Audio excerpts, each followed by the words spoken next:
Okay, good afternoon. My name is Evan Wiener, and it's Franz Ferdinand Day. Now you're going to ask me who Franz Ferdinand is, correct? Well, here's the Archduke of Austria, Austria-Hungary, and 110 years ago today he was assassinated. And his assassination would lead to World War I. Now, I'm going to ask you a question. How many of you had relatives who came from Poland or Czechoslovakia or Romania? You did? Yeah. Yeah, yeah. Okay, well, those places didn't exist prior to World War I. The cities did, but they really didn't. Anyway, so Ferdinand is killed, and it's actually a funny story. I don't know, how do you talk about an assassination and say it's a funny story?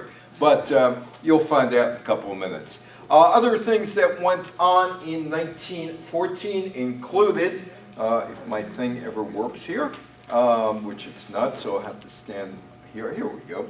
Other things that included, you know, the United States invaded Mexico and went to war with Mexico? They did in 1914. Some women had the right to vote in 1914 and could vote for a senator. Not many, though. I'll read you the ones who Does could. that mic work? Yeah, the mic is Because I working. can't- It's not working. I want to hear you. I think it's broken, actually. It's working. Okay, it's working now. Now, that's better. Okay, Okay. in 1914, women that could vote were in Wyoming, Colorado, Idaho, Utah, Washington, California, the new state of Arizona, Kansas, Oregon, Illinois. And that was it, except two more would come in 1914. How many of you are going to watch the Olympics in a couple of weeks? Couple people. Well, this guy was the guy who brought the Olympics back to life. His name was de Coubertin. And he did not want women to compete in the Olympics. He thought women did not belong in sports. The Panama Canal opened. I don't know how many of you have gone through the Panama Canal. Anybody? You have. You've gone through the canal once, you've gone through it a million times. There's not much really to it other than going through the first time. Anybody want to own a Model T? That's a Model T, 1914. Henry Ford decided to give his workers $5 an hour. How many of you like to, well, this thing went off again. Here we go. It's back on. Yeah, it's on. How many of you like to pay income tax? Income tax. Nobody wants to? No, nobody wants to. Well, starting in 1914, you had to pay income tax. Babe Ruth signed a professional baseball contract. Charlie Chaplin hits the silver screen in 1914. And how many of you want to commute, say from St. Petersburg to Tampa, which is over a bay? Well, starting in 1914, you could take a plane like that and you could commute to work if you went from St. Petersburg, Florida to Tampa. That started in January 1914. By the way, that picture is from a museum outside of Dulles Airport in Virginia. It's part of the Smithsonian, but you have to pay to get into there. It's 15 bucks, or was 15 bucks, but it's worth going in there. So how many of you know about the Archduke Ferdinand? I know about About him, but most of you don't. Well, the poor guy was in Sarajevo 110 years ago today with his wife Sophie, and they were planning to have a good time, except their day was kind of, let's say, shot to pieces. 50-year-old Franz Ferdinand. He was the heir to the throne of the Austro-Hungarian Empire. He and his wife were assassinated by a gunman during a drive-through in Sarajevo on June 28th. He ignored warnings that a Serbian terrorist group was plotting to get him. The terrorist group is called Black Hand, and they were upset. They were upset from 6 years ago when Austria annexed that area of the world, Serbia. So, hey, why not try to kill Ferdinand as he's coming through Sarajevo on June 28th. That was the day that he was planning to go. And to make matters worse, it was also Serbian National Day. And Franz's wife is there, Sophie, And she's saying, Franz, you know what? Maybe we shouldn't go. Maybe let's go another time. They're celebrating their national day, and let's, you know what? We could go to Sarajevo at any time. In fact, they may hold an Olympics there one day. It's such a nice place. Franz said, no, we're going to Sarajevo. The assassination was traced to a Serbian extremist group that wanted to increase Serbian power in the Balkans by breaking up the Austro-Hungarian Empire. World War I was known as the Great War, and it starts on July 28th. Austria-Hungary declared war on Serbia, and the tenuous peace between the European great powers suddenly collapsed. To war, Austria is going to war. Within a week, Russia, Belgium, France, Great Britain, and Serbia lined up against the Austria-Hungarian country, or the empire, and Germany. And World War I had begun. The Austro-Hungarian Empire attacked Serbia. In response, Germany supported Austria-Hungary, while Russia sided with its traditional ally, Serbia. Well, how did Europe get to this point?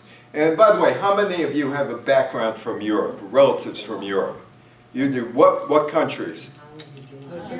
Germany. Lithuania. Russia. Poland didn't exist at that point. Russia. Yeah.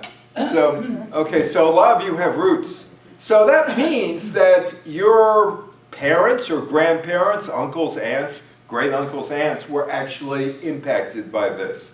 The major powers in Europe have been preparing for war for years. The situation was so tense that before the war, many experts called Europe a powder keg ready to explode. Key factors in the build-up to war included an arms race. Wait a minute. Are we talking about 1914 or are we talking about the last 50, 60 years, an arm race? Arm race to build bigger and more powerful armies and navies. Does that sound familiar today? Should. Growing disputes over trade and land. Wait a minute, we're talking about trade now in 2024? They were talking about that 110 years ago. Dissatisfaction with the balance of power in Europe. Resentment from the legacy of past grievances. Germany declares war. All Europe is in arms. So how did Europe get here? Alliances and treaties divided Europe. Complicated military alliances and treaties between the European powers divided much of Europe. The consequence of these alliances and treaties meant that if one country or power bloc went to war, the others would likely go to war too. I don't know how my grandfather avoided this, but he did. He was able to get into the country, into the United States, a little prior to this. Central powers. They were Germany, Austria-Hungary, the Ottoman Empire, now Turkey. The Triple Allies, France, Russia, Great Britain. Other alliances existed. Britain and France with Belgium. Japan. What's Japan doing here? But Japan, Britain, Russia, and Serbia. Over time, countries throughout Europe made mutual defense agreements that would put them into battle. These treaties meant if one country was attacked, the allied countries had to defend them. So, as the world entered the 20th century, an arms race began.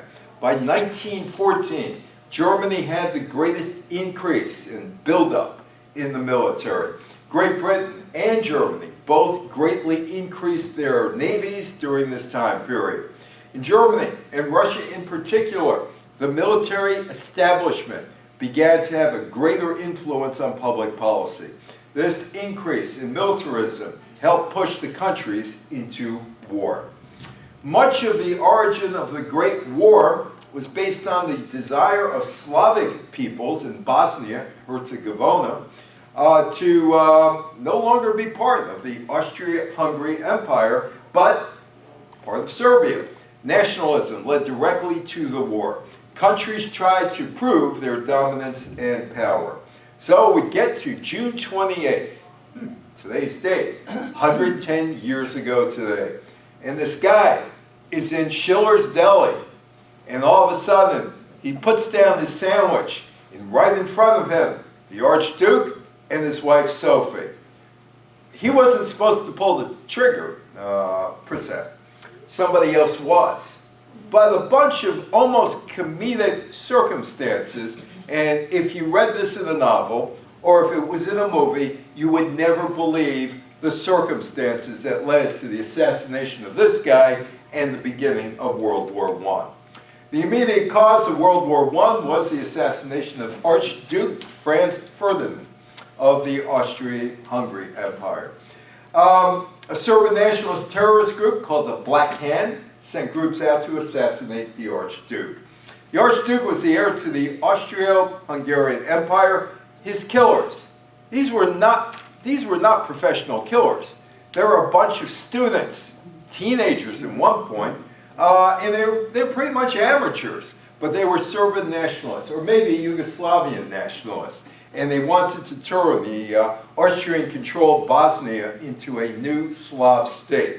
The guns, the bombs that they got to kill the Archduke were supplied by Dragon Tune Dimitrijevic, also known as Colonel Apis. He was the head of the Serbian military intelligence. Well, it was all, let's go get Ferdinand, let's go kill him. And they tried. At 10:15 in the morning, a Bosnian Serb by the name of Nadako Karbanivic tried to kill him. But it's comical what happens. It would be in a cartoon. Here's this guy, he's watching the motorcade, and he throws a bomb at the motorcade, and he hits Ferdinand's car, except he hits the back of the car, and the bomb bounces off the car onto the road and blows up with the car behind the unfortunate victims, the car behind Ferdinand.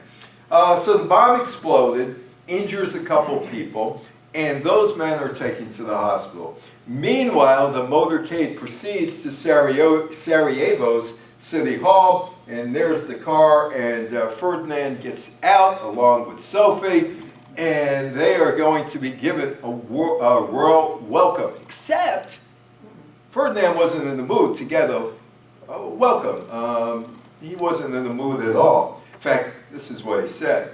People in charge of the motorcade and his visit thought it was a good idea to publish his schedule going through Sarajevo in advance, which means that everybody knew where he was going to be at a certain time. And that included a whole bunch of assassins. No security around him. Absolutely no security around him. There were buntings, well, you always have bunting, and flags and brightly colored carpets hanging out of windows. And there were also 7 would-be assassins. And they knew exactly where to stand because they published where Ferdinand was going through. You got to remember, Ferdinand's the enemy, and he's in the heart of enemy country. So there were 7 of them along the parade route, carrying bombs and guns. But some of those 7 turned chicken and decided, we're not going to kill him. And basically, we're not doing it. But Karbinovic said, I'm going to do it. So he throws the bomb, and he misses. He wounds an official in a car, the motorcade behind Ferdinand. And there is Karbinovic. Anyway, so there he is. So he throws the bomb. He's going to kill himself. He gets some cyanide, and he pops the cyanide, and he swallows it. And then he's going to jump into a nearby river. But it's exceptionally hot this year in Sarajevo. And the river dries up. It's about 6 inches deep. But he doesn't realize that. So he's about ready. He just took the cyanide, and he's going to go in there, and he figures that's the end of that. Well, he jumps. But the water is only about 6 inches deep. Sure. And he's beginning to throw up. Not because the cyanide's working, it's because the cyanide is not working. It's very weak, and it gets him sick to his stomach. So he's throwing up, and he throws himself in the river, but there's no river there, just 6 inches of water, and he hurts his ankles, and he's unable to move. So there he is. He's throwing up. He can't kill himself. He wants to kill himself, but he can't kill himself. Meanwhile, Ferdinand goes to City Hall, and he is not happy. He is not a happy camper when he gets to City Hall. He's furious. And the mayor of Sarajevo is delivering some totally inappropriate remarks that were written before the assassination attempt. Then he gets up there, and he decides he's going to speak his mind. What kind of welcome is this? I'm being met with bombs? And then he wiped the blood from his prepared speech, addressed the crowd. Afterwards, he gets back into his motorcade with Sophie, and they decide to go to the hospital to visit the injured. Except nobody told the driver, oh, we're going to the hospital. Lack of communications. Meanwhile, this guy is really upset, Gavrilo Princip, because he wanted to kill him. And he has no chance. I mean, can't happen. It can't happen. Too many police around, too many people around. So he goes into Schiller's Deli, depressed, and decides to get a sandwich. Meanwhile, plans have gone awry. Yeah, he can't kill him, so he might as well have a sandwich at Maritza Schiller's Delicatessen on Franz Street in Sarajevo. And it's one of the busiest areas in Sarajevo. It's the top shopping area, just a few yards from the bustling thorough road known as Apple Quay. But fate steps in. As he's eating a sandwich, or maybe he wasn't eating a sandwich, either way, he's in Schiller's Deli. And Ferdinand's decision to visit the injured in the hospital would take him right past Schiller's Deli, where this 19-year-old Serbian national by the name of Princip is eating lunch. All of a sudden, he looks up. Who's there? Ferdinand's coming. The Archduke's chauffeur, a guy by the name of Leopold Lodkak, was a stranger to Sarajevo, and he gets lost. He swings off Apple Quay and goes into the crowded Franz Joseph Street, then drifts to a spot right out in front of the deli. Gee, wow, what a twist of fate. Princip, he buys a sandwich. Allegedly, he's eating a sandwich. Starts eating, and he looks up. He says, ah, it's Ferdinand. Okay, he drops the sandwich. Or maybe he didn't drop the sandwich, because nobody's really sure if he had the sandwich or not. And he decides to take advantage of the opportunity. Sandwich part, again, might have been made up. But what wasn't made up was Princip was right in front of the deli. 2 shots ring out. They got Franz, and they got Sophie. And by the way, there's the deli. I bet you it was a good deli. What do you think? Right in the heart of the shopping district? Schiller's Deli? And X marks the spot over there. That's the X where the car was that wasn't supposed to be there. Archduke slumped back, mortally wounded. Inside of Schiller's Deli, the most important sandwich in the history of the world, allegedly, lies half-eaten on the table. The driver of the couple's car then sped off for medical help. Sophie died en route. Franz is dying, and he says, Sophie, don't die. Think about the kids. Oh, by the way, Sophie was rejected by Franz's wife.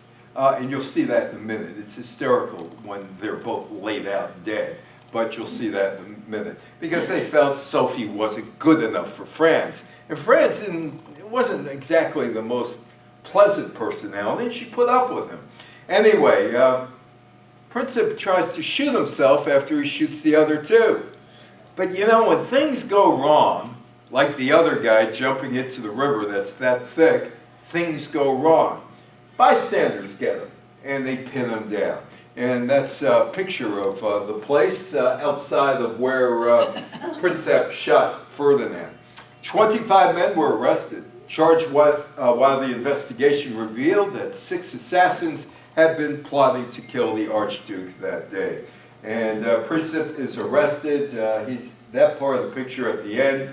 The guys who arrest him aren't wearing fezzes, but they get him, and he can't kill himself. So he faces trial. Proceedings would start on October 12th in Sarajevo with Princip and his co-conspirators charged with treason and murder. Despite the gravity of the charges, Princip remained defiant throughout the trial. He opened openly admitted to his role in the assassination, expressed no regret, no remorse for his actions. He said, hey, look, we got to get out of the Austrian-Hungarian rule. And that's what he did. Now, if you look at the Black Hand, take a look at their logo, skull and crossbones. Kind of, to me, indicates that they were looking for business, and they were serious about things.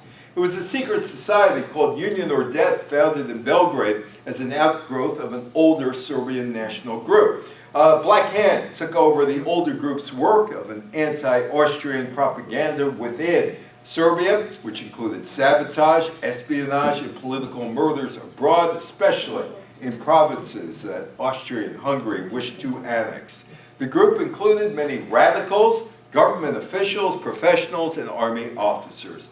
When it was learned that the heir apparent to the Austrian throne, Ferdinand, was scheduled to visit Sarajevo in June, the Black Hand decided to assassinate him because of his perceived threat to Serbian independence. So they got three young guys, really young guys, wet behind the ears. They recruited them, trained them, equipped them, including Princess. Now, you probably can't see this picture very well, but I'm going to show you this picture. This is Sophie, and that's Ferdinand. And you can't really judge it, but she is 20 inches lower, lying in rest, than Ferdinand. The reason for that was Ferdinand married down. The royal family didn't think very much of Sophie. In fact, they thought very little of Sophie, hence the final indignity in her life. She's killed, and then they decide, well, we're going to have the bodies to be seen, but she's 20 inches below him. 20 inches below. Why? Because the family couldn't stand her. But Franz liked her. Franz didn't like too many other things. He was a big game hunter. He killed about 50,000 animals in his life. That's what he liked doing. He was a big game hunter. But so the final indignity, she is 20 inches lower than he is.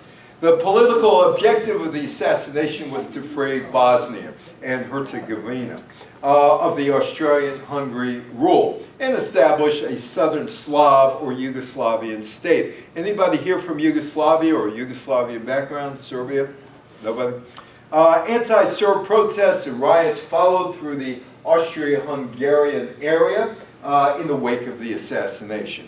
Assassination started the July crisis, which led to Austria-Hungary declaring war on Serbia and the start of World War I. Well, you know that the King of England and the Kaiser Wilhelm and the Tsar of Russia, Nicholas II, were all cousins? Yes. They were all cousins. So all these cousins are about ready to fight one another, which brings up another question. Did Willie, Kaiser Wilhelm, love Nicky, who he used to go to camp with in the summer, Tsar Nicholas II? Or did they like George V? Well, we'll find out soon. Following the murder, Austria-Hungary sought to inflict a military blow on Serbia to demonstrate its own strength and dampen Serbian support for Yugoslavian nationalism, viewing it as a threat to the unity of the multinational empire. Vienna was, though, worried about Russia, a major supporter of Serbia, and they wanted a guarantee from Germany that Berlin would support Austria in any conflict. Which brings up a family conflict, because Kaiser Wilhelm of Russia and Nicholas II rather Kaiser Wilhelm of Germany and Nicholas II of Russia are pretty close. In fact, Kaiser was kind of a sentimental guy. He would send letters to the Tsar, love Willie, to Nicky. I love you, Nicky. I love you, man. Maybe not so much. Germany guaranteed its support through what came to be known as a blank check. But it urged Austria-Hungary, attack quickly, localize the war, don't get involved with Russia. Hey, by the way, we've had experiences. We've had 2 wars since November 1912. So this is nothing new. I mean, we thought we had peace in October 1913. The Austrian government on July 23rd set Serbia an ultimatum to be answered within 48 hours. But the way it was written, it wasn't going to work.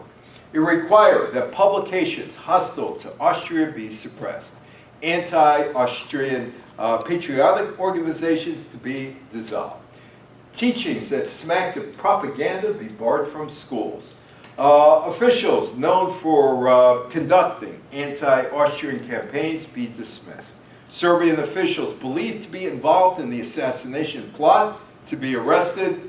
Oh, and one other thing, apologize to us. Apologize. That seemed to be a big thing in 1914, as you will find out in a few minutes. Nah, we don't need no stinking apologies because we're going to war. To war. Austria's gone to war. Some of the demands, well, the Serbs might have accepted, but two others they couldn't. Austrian officials working with Serbians in investigating the plot, and that judicial action be taken against anybody found guilty by the joint investigation. While accepting most points, the Serbian reply was evasive on the most important ones. And the Serbians began to mobilize on their own behalf before delivering the answer which would be known. Serbia hoped that that strategy would allow time for further negotiations, but the Austrian minister left Belgrade and Austria began to call up its troops. Austria declared war on July 28th. And this puts the cousins in the dither, Nicholas on the left, Wilhelm on the right. Does Willie love Nicky or George? Does George love Nicky or Willie? Or does Nicky love Willie or George? Can you believe that was going on then? It's like a soap opera. First of all, the first act is a comedy act with the guy who tries the assassination. He takes a cyanide pill, doesn't kill himself, jumps into the river. It's only 6 inches. The only harm he does, has an upset stomach, and he hurts his ankles. The other guy is sitting eating a sandwich at a deli. All of a sudden, the car makes a wrong turn. He says, voila, I can shoot him. Leaves the sandwich behind, shoots him. And then you got the cousins. This is like a Keystone comedy. Germany supported Austria in this decision, but the German diplomats put pressure on the Vienna government to act against Serbia while trying to find out whether Britain, that's George V, that's the other cousin, would remain neutral in a general war. George V was the first cousin of Kaiser Wilhelm. Both were the grandchildren of Queen Victoria. If war were to come, the Germans wished to place the guilt on the Russians. Wait a minute. Didn't Willie sign his letters to Nicky? Remember when we were in the countryside together? Love Willie? Did he forget about that love? Seems to me he forgot about the love. So let's blame Russia. Russia set in motion the full mobilization of its armies. Germany's Kaiser Wilhelm on July 29th told his cousin, the Russian Tsar Nicholas II, in a personal telegram about Germans' attempts to get Austrians to compromise. Well, he left a little wiggle room. The telegram caused full Russian mobilization. I guess Nicky was upset with Willie. To be modified into a partial mobilization against Austria and caused the Austro-Russian talks to be resumed on July 30th. If German Chancellor Theobald von Bethmann-Hollweg could make it appear that a full-scale European war was the fault of Russians, then he had some hope that the Brits would stay neutral. But that would not happen. Germany declares war. All Europe is up in arms. The mobilization was not easy in Russia, a country of vast distances, poor communications. The Russian military feared that their enemies would get the lead on them. So the Russian government decided to renew general mobilization. Germany at once insisted that all Russian mobilization cease, and when it continued, ordered its own 4 p.m. Deadline on August 1st. That's when they were going to mobilize. Willie and Nicky were at odds. Willie's Germany declared war on Nicky's Russia 3 hours later. Does Willie love Nicky or George? There they are. There are the cousins. You got Kaiser Wilhelm on the left, and you got the Tsar in the middle, and you got George V on the right. These guys, they're supposed to be blood relatives, friends. They love each other. Well, maybe not. France, meanwhile, had determined to stand by its Russian ally and mobilized at 3:55 in the afternoon on August 1st. Having failed to get Britain to guarantee France's neutrality, and apparently convinced that France would come to Russian support, Germany invaded Luxembourg on August 2nd and demanded from Belgium permission to cross into its territory in exchange for Belgium's neutrality. That is Bruges, Belgium, and the Belgians said, no, we don't care, no, you can't do it. Belgium refused, and on August 3rd, Germany declared war on France, and then Germany invaded Belgium to seize ports on the English Channel and bear down on Paris. Great Britain declares war on Germany, so obviously George didn't love Willie, did he? But he might have loved Nicky. Boy, what a complicated web that has been weaved. Britain had been wavering, although a cooperation pact with France did not legally bind the two nations together. It had led to close coordination of defensive plans by the French and British military and naval staffs. What made entry certain was Germany's violation of neutrality in Belgium.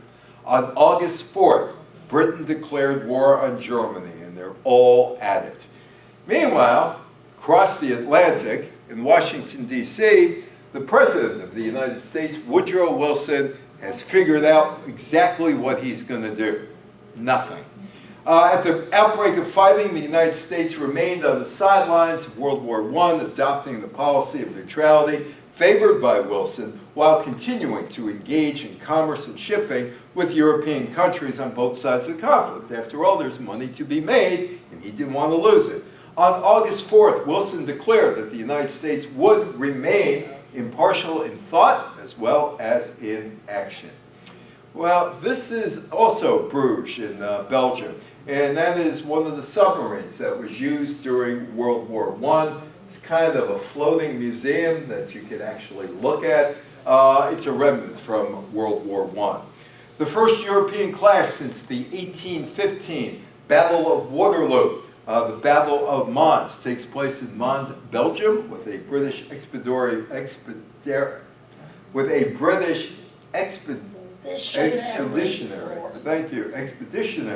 force that numbers about 75,000 against 150,000 Germans in an attempt to hold the Mons-Cordy Canal. In the final of 4 battles of the frontier held in the first weeks of World War I, the British forces are overpowered and forced to retreat, handing the Germans a strategic victory. 1,600 Brits are killed. 5,000 Germans are killed. Well, meanwhile, the 2 guys who were part of the assassination attempt are on trial in Sarajevo. Karibovic and Princep were found guilty of high treason by a Sarajevo court on October 28th. Kabrinovic died on January 23rd, 1916. He was one of 8 of the 13 incarcerated from that group who died while serving their sentences due to inhumane conditions of the imprisonment. Princep said, well, you know, I was going to kill the Archduke. I really did want to kill Sophie, but I want to kill some of the other people that were with the Archduke. But he was 2 weeks short of his 20th birthday. Maybe. See, nobody knew exactly when he was born, and that became a big deal, because if he's under 20, he can't be executed under the law of Austria-Hungary. The death sentence can only be given to criminals who are over the age of 20. Instead, he was jailed, sentenced to 20 years in solitary confinement, with the condition that 1 day a month he couldn't have food. They were going to punish him. He was in solitary confinement, and 1 day he couldn't have food, once a month. But these guys who are at war, they all of a sudden they're not at war during Christmas. In fact, these guys who are shooting each other in the front are having a good old time during Christmas. The Christmas truce. The Christmas truce was a series of widespread unofficial ceasefires along the Western Front. How many of you watched the movie All Quiet Along the Western Front? A couple of you. It's my father-in-law's favorite movie. I don't know why, but it was his favorite movie. Roughly 100,000 British and German troops were involved in the informal cessations of hostility along the Western Front. The Germans placed candles on their trenches and on Christmas trees. They started singing Christmas carols. And the Brits are hearing that and say, singing Christmas carols. We're going to sing Christmas carols. So all of a sudden, the battlefield, where they're killing each other every day, all of a sudden, all you hear are Christmas carols. The two sides shouted Christmas greetings at each other. Hey, going to kill you next week, but Merry Christmas. Shortly thereafter, there were excursions across the no man's land. Small gifts were exchanged, food, tobacco, alcohol, and there were souvenirs. Can I have that button? Yeah, you can have. Can I have your hat? Yeah, you can have my hat. So they're trading hats for buttons and things of that nature. Sounds like a friendly war. But next week I'm going to kill you, USOB. But let's have fun today. And not only that, there's a truce, and a football game breaks out. They're playing soccer. They are playing soccer on the battlefield, where basically there are a bunch of trenches where they're trying to kill each other, whether it's by bullets or later by mustard gas and chemical weapons. Legend has it an organized football game took place between the British and German troops on Christmas Day. Suddenly a Tommy, Brit, a Tommy came with a football, kicking already and making fun, and then began a football match, wrote the Lieutenant Johannes Niemann of the 133rd Saxony Infantry Regiment. We marked the goals with our caps. Teams were quickly established for a match on frozen mud, and the Fritzies, the German, the Fritzies, beat the Tommies, the British, 3-2. Some cases the truce lasted into the new year. Most cases just a day or two on the Western Front, and then they resumed trying to kill one another. How many of you know that Woodrow Wilson invaded Veracruz, Mexico? Personally or? No, in history. You weren't there. You wouldn't be there. It's 1914. If you were there, and I'm talking to you now, you'd be 127 years old as the youngest. So, 127 years old, youngest. Anyway, Operation Veracruz. April 9th, Mexican officials arrested 9 U.S. sailors who had strayed into restricted space in the small town of Tampico. This set off a diplomatic crisis between Mexico and the United States that became known as the Tampico Affair. It seemed to be a minor thing, no big deal. Anybody ever see the movie Duck Soup, the Marx Brothers, Fredonia? So, well, let me just basically give you a quick synopsis. Groucho's character, Rufus T. Firefly, is the head of a country, Fredonia, and he's accepting, he's at a party where all these political people, ambassadors are there, and then there was the ambassador from Slovenia, and they're exchanging pleasantries, and all of a sudden, the ambassador from Slovenia calls Rufus T. Firefly, which is the character Groucho is playing, an upstart. And Groucho slaps him across the face, and they go to war. That sounds far-fetched. Listen to this. Seemed minor enough at first, the Mexican authorities apologized, but refused to salute the American flag on their own territory. Both conditions, refusing to salute the flag, and, well, you know, having it on Mexican soil, were demanded by the local United States Naval Commander, Rear Admiral Henry T. Mayo. Okay, so they apologized, but they're not saluting the flag, and Mayo is getting upset.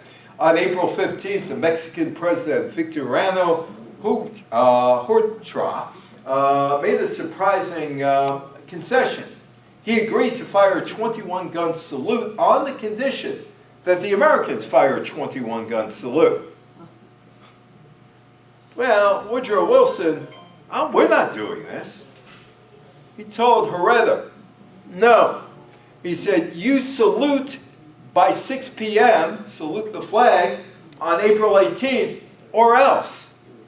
You're talking about the same thing as Groucho Marx slapping the guy for calling him an upstart.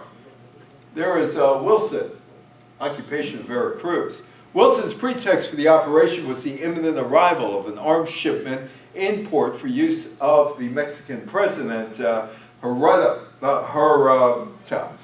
generally considered an enemy of the United States. The occupation of Veracruz began on April 21st. The arms shipped to another port a short time later.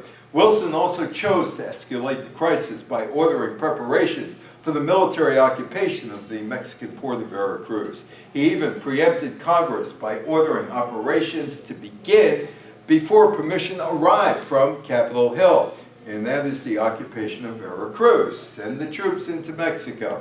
On the morning, April 21st, warships of the United States Atlantic Fleet under the command of Rear Admiral Frank Friday Fletcher began preparations for the seizure of the Veracruz waterfront. Fletcher's orders were to seize Custom House. Do not permit war supplies to be delivered to the government or any other party. The American Council was named Canada. That was his name, Canada. He's the American Council to Mexico, and his name is Canada. I am not making any of this up. You got the assassination bungled, you got a war started because somebody wouldn't salute, and you got a guy named Canada representing the United States in Mexico. Anyway, so he's watching, and the first boatload of Marines left the auxiliary vessel USS Prairie. Whale boats carried 502 Marines from the 2nd Advanced Base Regiment, 285 armed Navy sailors from the battleship USS Florida, and a provisional battle battalion composed of the Marine detachments from Florida and her sister ship USS Utah also begin landing operations. And that is the American occupation of Veracruz. On the night of April 21st, Fletcher decided he had no choice but to expand the initial operation. Includes the entire city, not just the waterfront. America invaded Veracruz. At 8 a.m. the next day, he gave orders to take control of the entire city. 8:35 in the evening, Captain C.T. Vogelsand, San Francisco, the ship, entered the harbor next to the Prairie and offloaded a landing party. 3 a.m., Commander William A. Moffett, Chester, offloaded 2 companies of Marines and a company of seamen. They were followed by men from the Minnesota and the Hancock of Admiral Charles J. Badger's Atlantic Fleet, bringing the total men in Veracruz to a number of 3,500. And there they are. They take their positions, and they're going to go against the Mexican Naval Academy. The attack was initially repulsed. The attack was renewed with artillery support from the 3 warships in the harbor, Prairie, San Francisco, and Chester. And then they pounded the academy with their long guns for a few minutes, and that was it. The battle was over. 7:45 in the morning, April 22nd, the advance began. A regiment led by the Navy captain, E.A. Anderson, advanced on the Naval Academy in parade ground formation, making his men easy targets for the partisans barricaded inside. But the cadets previously occupying the building left Veracruz the night before after suffering casualties. And there are the, well, that's the Marines, occupation of Veracruz. On April 26, Fletcher declared martial law and started turning the occupation over to the American Army under the command of General Frederick Funston. 19 American sailors and Marines were killed. An immediate reaction to the military intervention of Veracruz, what do you think? Yankee go home? Think Yankee go home throughout Latin America? Because that's what it was. Anti-U.S. riots broke out in Mexico, Argentina, Chile, Costa Rica, Ecuador, Guatemala, and Uruguay. U.S. citizens were expelled from Mexican territory. Some had to be accompanied to refugee campuses in New Orleans, Texas City, and San Diego. Well, the Americans caught a break because the people who did not like the government were able to take over the government. Venustiano Carranza is the new boss in Mexico. On July 15th, the Constitutionalists defeated Huerta's forces, and Huerta resigns from office, and Carranza, the leader of the constitutionalist faction, becomes the provisional president of Mexico. With the old government gone, the United States said, we can leave, we got our guy in there. Except they didn't. When Wilson tried to secure guarantees that the Mexican government would not punish Mexicans who had worked with the U.S. military, nor levy import duties on merchants who had already paid for the U.S. military government. In negotiations with the United States, Carranza proved similar to his predecessor. Ain't doing it, Woody. Not going to do it. Don't care what you say, because you're not making decisions for us in Mexico. Parting is such sweet sorrow, isn't it? And the Americans say goodbye. They don't need to be there anymore. Carranza did not agree to Wilson's conditions until threats to his government and his presidency from rival constitutionalist factions made him desperate to leave Mexico City, and he goes to Veracruz. On the morning of November 23rd, 7,000 American servicemen in Veracruz marched through the streets to the music of a military band. By 2 o'clock in the afternoon, all Americans are gone, and Veracruz is back with the Mexicans. Of course, that would not be the only problem that Wilson would have with Mexico. After the the Americans left, Mexico refused to participate with the U.S. military in excursions in Europe and guaranteed that German companies, Germany is the enemy, or will be the enemy soon, could keep their operations going, especially in Mexico City, as the Great War continued. How many of you know of Alice Paul? Not at all. Not at all. No. She has a museum in New Jersey. No. Okay. We'll tell you about Alice Paul. Tell you exactly who she was. Alice Paul realized that being polite and asking sweetly for the right to vote was not getting women anywhere, and that radical tactics were necessary. For a woman, that may mean standing on the street corner, holding a sign, speaking out from a stage. These are radical acts. Paul was arrested 7 times, imprisoned 3 times in England, 1908, 1909, after moving to England, and she got involved in the women's voting movement over in Great Britain. She learned that hunger strikes were an effective way to get attention and bring sympathy to the cause. Paul returned to the United States in 1910, turned her attention to American suffrage movement. After the deaths of Elizabeth Cady Stanton in 1902 and Susan B. Anthony in 1906, the women's voting rights movement was languishing, lacking focus, and let's just go after the states and see if we could get it that way. Paul believed that the movement needed to focus on the passage of a federal women's right to vote amendment in the U.S. Constitution. And like my wife here, who's sitting in jail in the Henry Ford Museum, sitting in jail because she wanted to vote, and that's the way it was back in those days, she decided to do something about it. 1911, she led Philadelphia's first street corner campaign for the right to vote. Night after night for 2 months, speaking from a horse-drawn cart, Paul and other suffragettes made their case to crowds, and sometimes, well, as many as about 100 people. At her side was Lucy Burns. She was from Brooklyn. They met at a London police station when they were both demonstrating. And there is Lucy Burns. Paul and Burns offered to take over the National Women's Suffrage Association's Congressional Committee in Washington, D.C., which was tasked with promoting a constitutional amendment. Paul topped her action list with a plan for a parade. Want to go to a parade? It's the day before Woodrow Wilson is getting inaugurated, and she was going to have a parade in Washington, D.C. And they even had a little pamphlet telling you about this parade on March 3rd, 1913. She wanted to get noticed.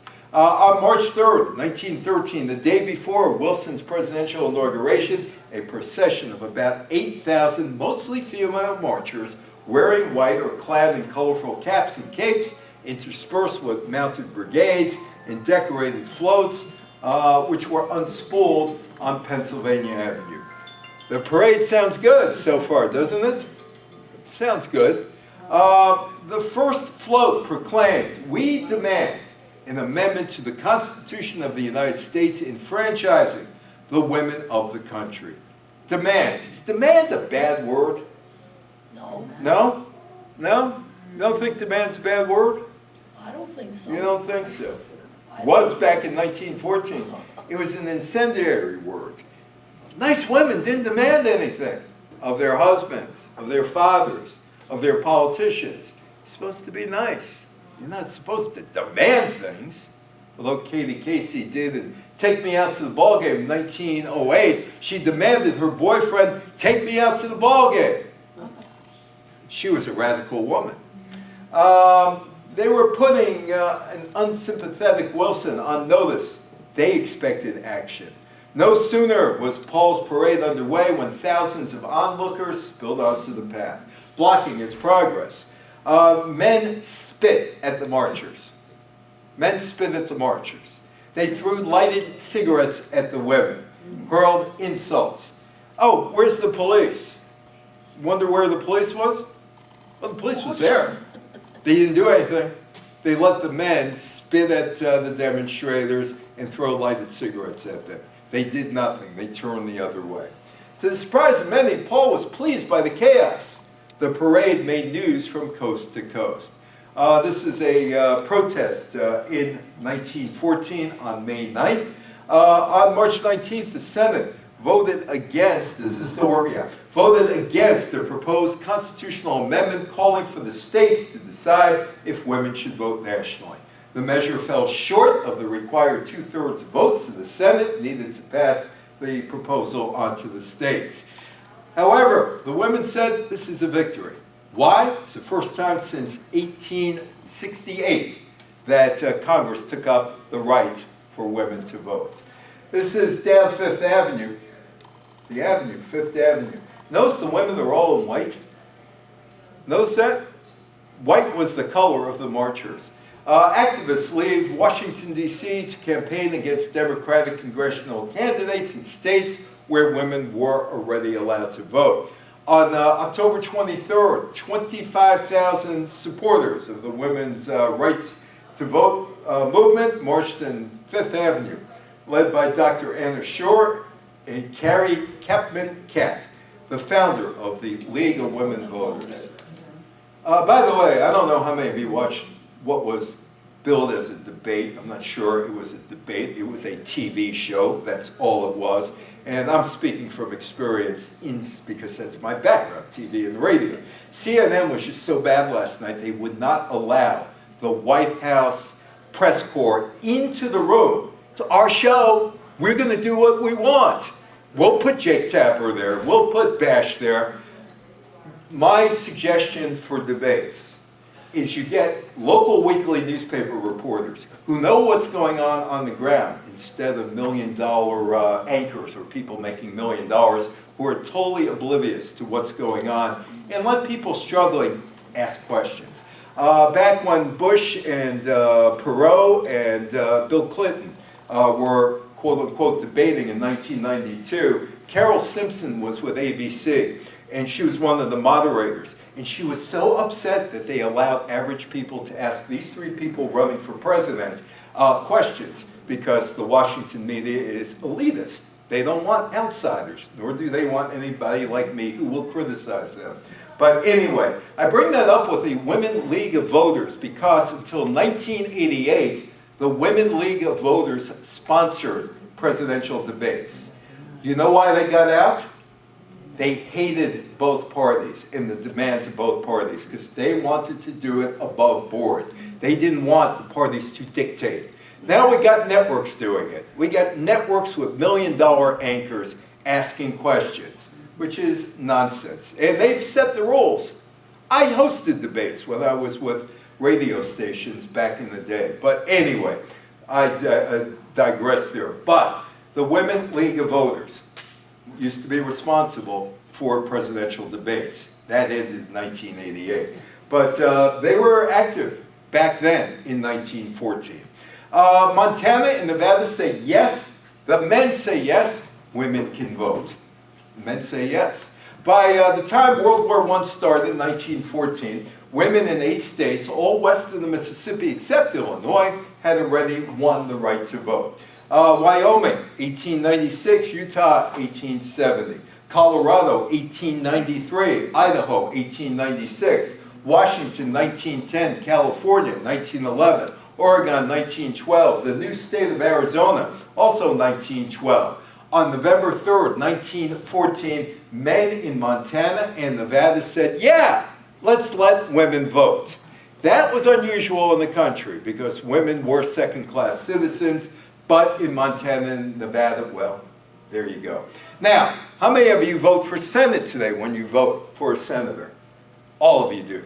Prior to 1914, you couldn't vote for a senator. It was the state legislature who chose the senator from that state. Passed by Congress on May 13, 1912, ratified April 8, 1913, the 17th Amendment modified Article 1, Section 3 of the Constitution by allowing voters to cast direct votes for U.S. senators. Prior to that, the legislatures, the politicians selected the senator. November 3rd was the first time that all American men and a handful of women could vote for a United States senator. 32 seats, 1/3 of the Senate, was up for grabs. This is Baron Pierre de Coubertin. He brought the Olympics back to life in 1896. He was a real chauvinist. He did not like women. And right now in France, the lead up to the Olympics, they can't figure out what to do with this guy. How do you honor this guy? Is this guy a good guy or is this guy a bad guy? They don't know. I'm going to let you decide whether he's a good guy or a bad guy. I haven't made my decision. He was an aristocrat, and the games, in his mind, were created for the solemn and periodic exaltation of male athleticism, with female applause as a reward. Oh, isn't that nice of him? That women shouldn't compete in the games was self-explanatory. No women participated in the ancient games. Lie, fact-checked him, that was a lie. That there's obviously no place for them in the modern games. Yet there were women who competed in women's ancient games in Greece. This is what he said. It is indecent that spectators should be exposed to the risk of seeing the body of a woman being smashed before their eyes. Besides, no matter how toughened the sports women might be, or organism is not, well, maybe that too, is not cut out to sustain certain shocks. Her nerves rule her muscles. Nature wanted it that way. A male chauvinist. Now, actually, in his Olympics in Paris, there were women, but look at how they were dressed playing golf. There were some women. There were 22 of them or so, as a matter of fact. The Olympic Games revived in 1894, seen as a celebration of virility and reserved for male athletes. Women were admitted in 1919 and as participants in sports that were thought to be compatible with their femininity and fragility. I got to ask you this. What do you think men would do if they had to give birth? Resign. Resign? They'd hang them up, huh? Yeah, they'd resign. That's the best answer I've heard about that one. Anyway, they're supposed to be the weaker sex, the fairer sex, and I got this question, if they're the weaker sex and the fairer sex, how come they outlive men? Myron Cohen, because the men want to die. Yeah. Anyway, so anyway, they're not allowed to be in the showcase events, which is track and field. The Paris Games had 22 women. That was an Olympic tennis player in 1900. Notice the dress she's wearing? The IOC president, Baron Pierre de Coubertin, tried to marginalize women's sports. After the 1912 Stockholm, Sweden Games, he and many of his IOC colleagues believed an Olympiad with females would be impractical, uninteresting, unaesthetic, and improper. It would be the most unaesthetic sight human eyes could contemplate. Okay. He obviously died long before television. In the United States, in the Winter Olympics, the most watched event of the Winter Olympics is women figure skating. In the Summer Olympics, the most watched in the United States, the most watched by ratings event is women's gymnastics. Well, that was 1912. In 1914, the IOC General Assembly made it clear, no women to participate in track and field. But as before, participate, yeah, you could be in fencing and swimming. Good guy or bad guy? What do you think? Bad guy. Bad guy. See, the French can't figure this out, although the Olympic Committee says, no, he's a good guy, he's a good guy. But if you look at his track record, it might be a bit different. Anybody been through the Panama Canal? What part? Panama Canal. I've You have? never been there. Yeah.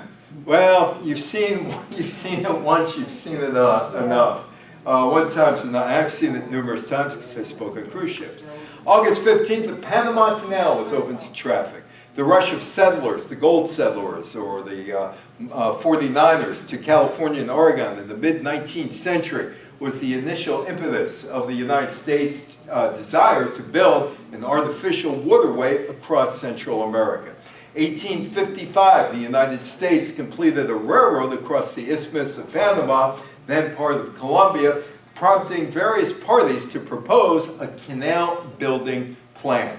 Ultimately, Colombia, this is Colombia, it's not Panama, Panama was part of the Colombia in those days, awarded the rights to build the canal to Ferdinand de Lesseps, the French entrepreneur who completed the Suez Canal in 1869. Construction on a sea-level canal began in 1881, but inadequate planning, disease among workers, like yellow fever, and financial problems drove Lesseps' company into bankruptcy in 1889. 3 years later, Philippe Jean Brunet-Verrilli, former chief engineer of the canal works and a French citizen, acquired the assets of the defunct French company. Another picture of the Panama Canal. At the turn of the century, the 19th going into the 20th century, sole possession of the Isthmus Canal became imperative to the United States. After the War of 1898, the United States picked up Cuba, the United States picked up the Philippines, the United States picked up Guam. They are becoming a world empire. And they wanted to move their warships and commerce between the Atlantic and Pacific Ocean, but not go around the Cape Horn. In 1902, the United States Congress authorized the purchase of the French Canal Company, pending a treaty with Colombia, and allocated funding for the canal's construction. 1903, there's a treaty signed with Colombia by the bureaucrats, granting the U.S. Use the territory in exchange for financial compensation. The United States ratified the treaty, but the Colombian Senate said, no way, not going to do it. We're not losing our sovereignty. Goodbye, good luck. Well, Theodore Roosevelt was the president at that time, and Theodore Roosevelt, you know, speaks softly and carry a big stick, although he never spoke softly. In response, Roosevelt gave tacit approval to Panamanian independence. And, well, when Roosevelt decided Panama should be a country, Colombia had to pause. November 3rd, 1903, a faction of Panamanians issued a Declaration of Independence from Colombia. Gee, what a shock. You think Roosevelt was behind that? On November 8, 1903, the United States recognized the Republic of Panama, and they signed the treaty, and the United States gets the land to build the canal. And the Panama Canal is being built. 1906, American engineers decided on the construction of a lock canal, and the next 3 years were spent developing construction facilities, eradicating tropical diseases like yellow fever in the area.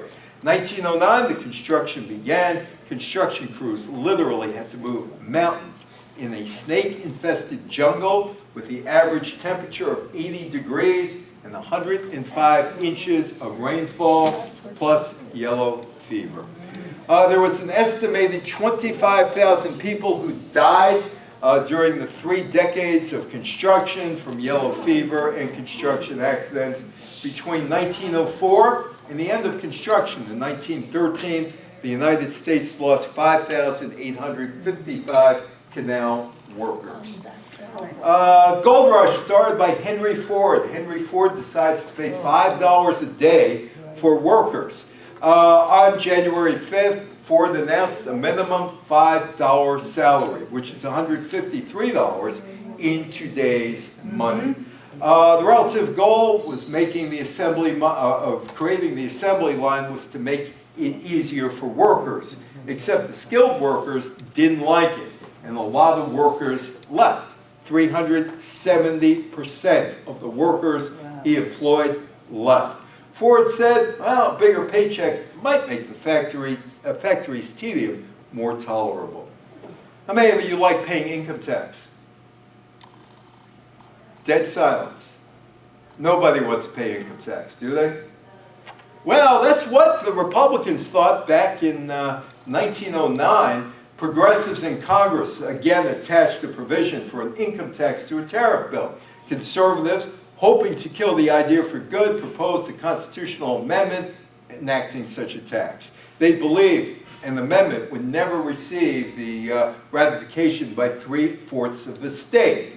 Much to their surprise, the amendment was ratified one state after another, and on February 25th, 1913, with the certification of the Secretary of State, Philanderer C. Knox. Who names their kid Philanderer? You know, I bet you how that became the word it became was some guy named Philanderer. Some woman was complaining, my husband's a philanderer. He's fooling around with all these women. And other women say, philanderer, that sounds good. That's good. My husband's a philanderer too. Philanderer C. Knox, the 16th Amendment took effect. Americans had to start paying tax when they earned $3,000 a year, or $94,000 this year. The Federal League opened in Baltimore in 1914 and brought Babe Ruth onto the world stage. Federal League came together in the early 1913 through the work of John T. Powers, and immediately challenged the operations of organized baseball as a minor league playing outside the national agreement. After James A. Gilmore seceded Powers as league president, the league said, we're a major league. Playing in what detractors called the Outlaw League allowed talent to avoid restrictions of the organized league's reserve clause. You signed a contract with a baseball team. You had to be there for the rest of your career until the owner decided to get rid of you. Competition of another better playing league caused players' salaries to skyrocket. There were 8 teams: Baltimore, Brooklyn, Buffalo, Chicago, Indianapolis, Kansas City, Pittsburgh, and St. Louis. Brooklyn, Chicago, Pittsburgh, and St. Louis were competing against National League and American League teams. Cy Falkenberg played for the Brooklyn Feds. The new league was initially successful, getting people out to see their games, but developed financial problems. Not the Baltimore Terrapins in the Federal League.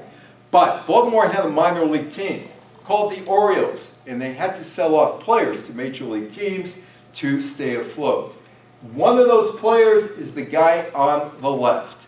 His name, George Ruth. You know him better as Babe Ruth. George Herman Ruth was born on February 6, 1895. He was a Baltimore saloon keeper's son.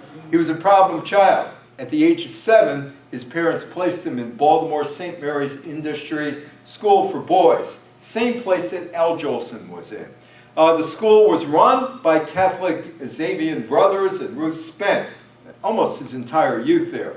St. Mary's was the place where Ruth, with the help and encouragement of brother Matthias Bollier, developed into a promising baseball player. And there's the Babe. And that's when he was known as George, as a troublemaker at St. Mary's. On February 14th, George Ruth was 19 years old, and Jack Dunn, the manager of the Baltimore Orioles minor league baseball team in the International League, signed him to a professional contract. He gave him $250, which is a lot of money for a minor league team, $8,000 today. At the time, the Orioles were a minor league team. It was a problem. See, George's parents signed custody of him to St. Mary's, so he wasn't allowed to leave the school until he was 21 years old. Jack Dunn became his legal guardian at the age of 19.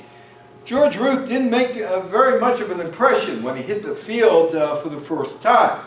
They started making jokes about it. And one of the players said, well, here's Jack's newest babe.